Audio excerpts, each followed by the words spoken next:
প্রতি সপ্তাহে সোমবার এবং বৃহস্পতিবার রোজা রাখলে কী হয় অনেকেই জানে না, অথচ এটা অত্যন্ত যেমন ফজিলতের একটা বিষয় এবং সাথে সাথে স্বাস্থ্যগত অনেক উপকারিতা রয়েছে। কেউ যদি প্রতি সপ্তাহে সোমবার এবং বৃহস্পতিবার রোজা রাখতে পারে তার জন্য অনেক উপকার। বিষ্ণু সাল্লাল্লাহু আলাইহি ওয়াসাল্লাম হাদিসের মধ্যে বলেছেন যে সোমবার এবং বৃহস্পতিবার এই দুইটা দিনে মানুষের আমল নামাগুলোকে আল্লাহ তাআলার কাছে নিয়ে যাওয়া হয়।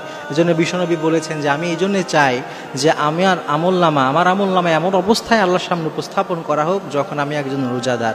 সুবহানাল্লাহ। এই জন্য বিশ্বনবী সাল্লাল্লাহু আলাইহি ওয়াসাল্লাম সোমবার এবং বৃহস্পতিবার রোজা রাখতেন। এই জন্যে সোমবার এবং বৃহস্পতিবারে নফল রোজা, এই সুন্নাহ রোজা রাখার চেষ্টা করা।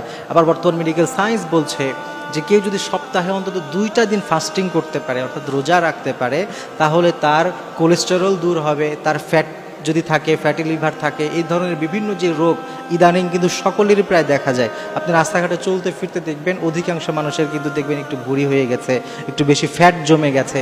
এই ধরনের যত বিষয়গুলো আছে এইগুলো কিন্তু আস্তে আস্তে অটোমেটিকলি ওষুধ ছাড়াই কিন্তু অনেকটা কমে যেতে পারে। এটা বর্তমান মেডিকেল সায়েন্স তারা গবেষণা করে দেখেছে। এবং আমাদের শরীরের যেই রোগ প্রতিরোধ ক্ষমতা এইটাও কিন্তু অনেক গুণ বাড়তে পারে। এজন্যে রোজা রাখা সপ্তাহে 2টা দিন, এটা যেমন আমাদের স্বাস্থ্যগত অত্যন্ত উপকারী একটা জিনিস, আবার হাদিস থেকেও বোঝা যায় যে এটা অনেক ফজিলতপূর্ণ একটা কাজ। এজন্য আমরা চেষ্টা করব যে সপ্তাহে অন্তত 2টা দিন যেন আমরা রোজা রাখি, সোমবার এবং বৃহস্পতিবার।